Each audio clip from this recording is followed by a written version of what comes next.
My husband's best friend is more like his wife than I am, and after 14 years of feeling like the third wheel, I'm considering leaving him for good. Posted by you/jazzlikesugar7209.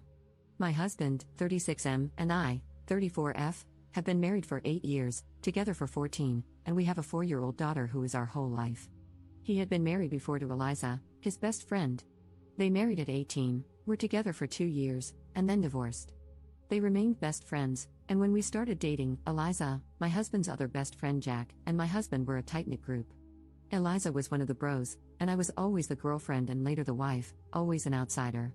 His 2 friends are single, so our house was always a place for them to crash.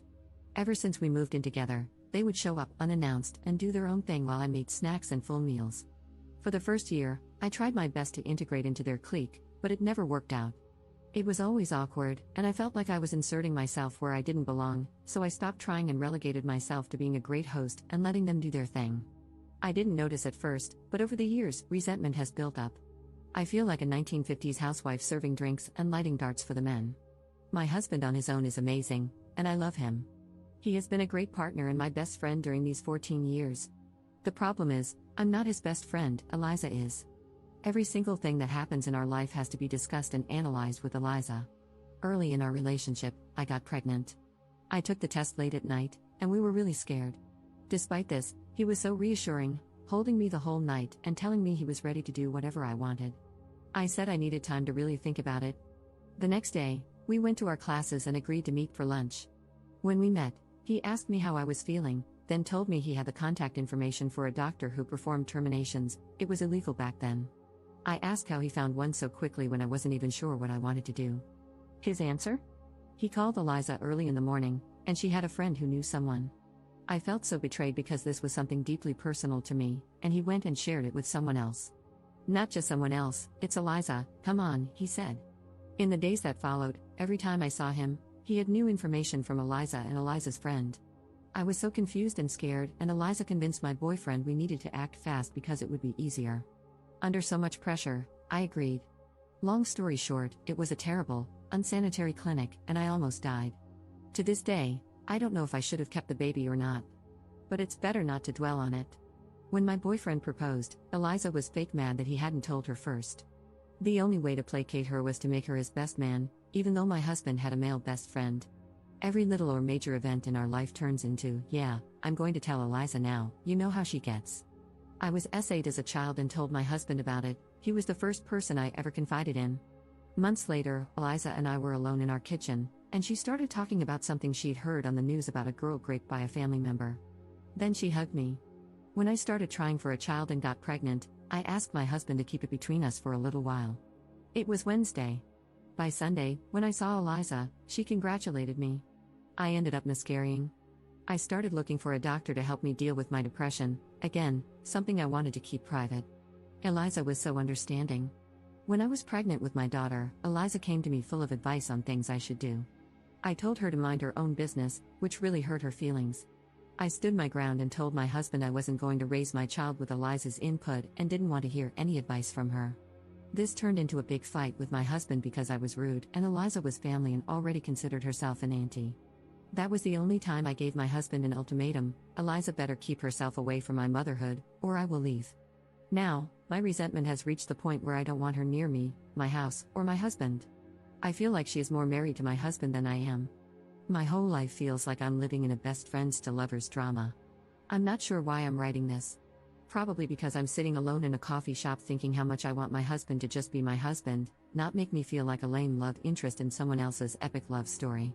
In the past, my husband thought I was being childish. Despite loving him, I can't keep being married like this. I don't feel I can trust him to talk to me without involving Eliza, and I don't want to issue another ultimatum. Update 1 month later. I'm going to start by saying how thankful I am to everyone who showed grace on my last post. This isn't a happy update. If anything, welcome to the pity, angsty train. After writing my post and reading how most people felt about it, my head was full of doubts and sadness. Your opinions weren't a surprise since most of my friends and family had voiced the same at some point. I guess I'm too slow and need to be punched harder to understand. A few days after my post, I took a pregnancy test, and it was positive. Having a large family is what we always wanted, and ever since my termination, I've been left with a feeling of having empty arms. Holding my daughter in my arms felt like being whole again, and I knew I needed to grow my arms even more to hold my new baby too. But after the initial happiness, an ugly feeling started to grow in my stomach. I didn't want Eliza in our life. It felt like taking off my innocence glasses, and I was finally able to see her, really see her. How every smile was so damn fake, how every compliment was always mean-spirited or a veiled self-compliment. Nice potato salad, it was great. Oh, remember, to my husband, that potato salad I made? It was kinda unbelievable blah blah blah, or, nice outfit, I love how confident you are. I can't leave the house without making sure my outfit is flawless. Her reaction to my first pregnancy, my wedding, our travels, my second pregnancy, buying a house, how everything that should have been between my husband and me always included her, as if our life were a play she should write and direct. On our first Christmas together, she came over while we were decorating. With all her positive critiques, I ended up sitting in a corner drinking wine while she and my husband decorated. She's always here. And by here, I mean in my life. She has a say in everything in my life, to the point that when my husband voices his opinion, I can tell when it's his words and when it's Eliza's.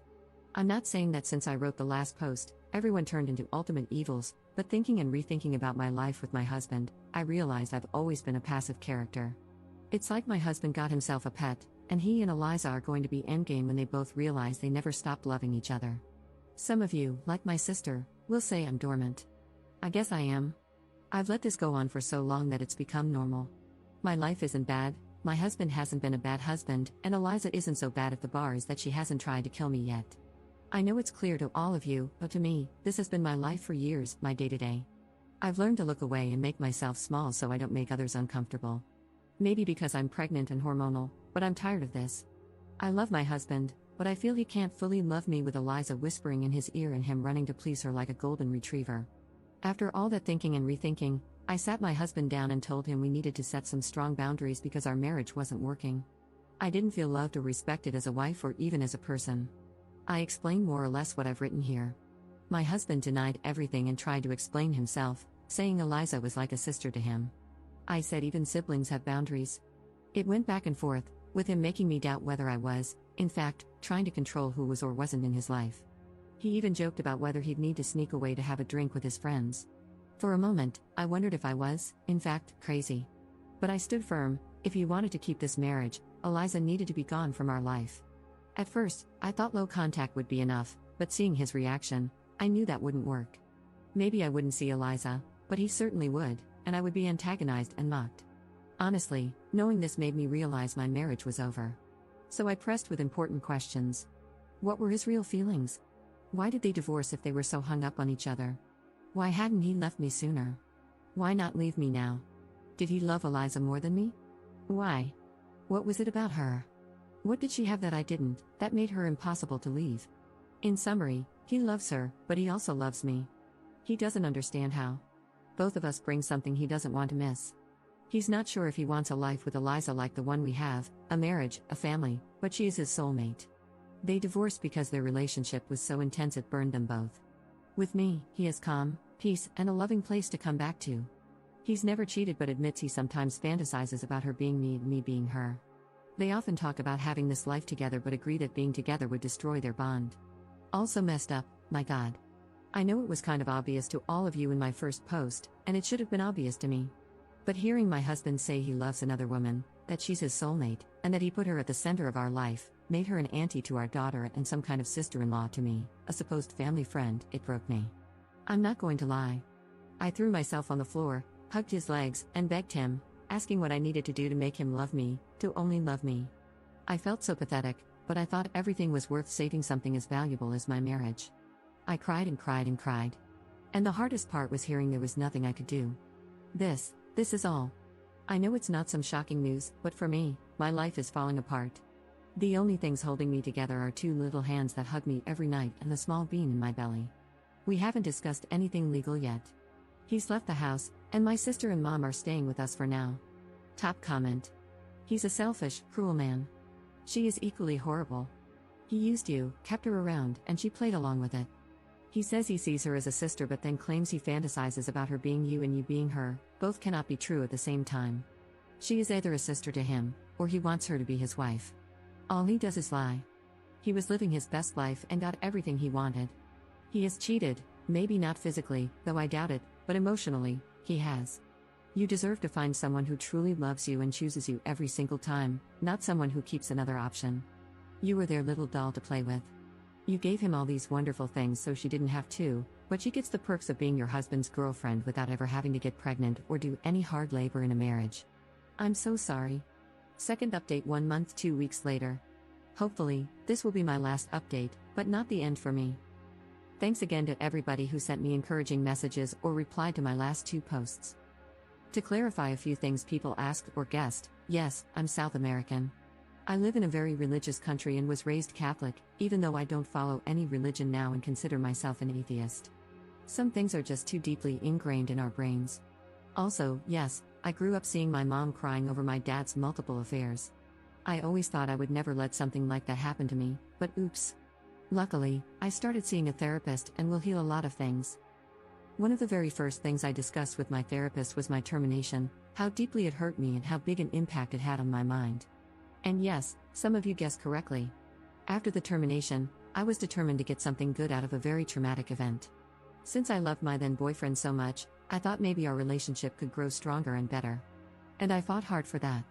Then, after a while, it became more about, have I suffered so much for this relationship just to lose it over this one thing? No. Later, it turned into, this is my life, go to sleep and get over the pain. Now, I realize how similar that mindset was to my mom's while forgiving my dad. But since I wasn't being physically cheated on, it never crossed my mind that I was doing the same thing. Now, about my husband and me, we are getting a divorce. I put on my big girl pants and went to talk to him again. I promised myself and my children that I would never beg someone to love me, and my children wouldn't have to grow up believing that something is worth more than loving and respecting yourself. So, I went to talk to him, mostly to say I wanted a divorce, and that's all. At first, I wanted to write down all the things he did that hurt me and how much they hurt, but what's the point? Communication time is over for us as a couple. He was all shocked and then teary because he didn't want a divorce. He tried to convince me to take more time to think. Then he tried to negotiate, asking what I needed for this to work, what I wanted, and what he was willing to do.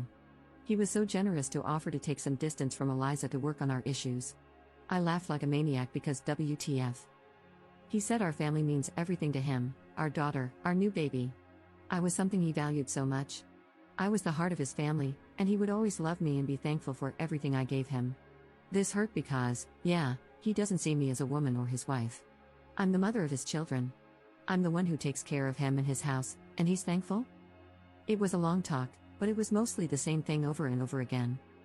In the end, he proposed that I keep the house, stay married because his job has great benefits that I should take advantage of even if we weren't together. He said he would cover all expenses, and we could live in different houses. In the end, he reluctantly agreed to the divorce.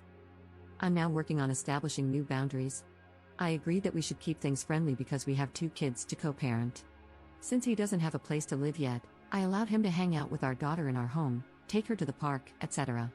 But then he started showing up unannounced at our house, cooking for himself, and acting like he still lived there. I was getting really uncomfortable. I had asked for his keys earlier, but he said he wanted to keep them for emergencies only. One day I snapped and told him to either give me the keys back or change the locks. Again, he got teary, saying this was still his home. I told him it wasn't anymore, so no more hanging out here.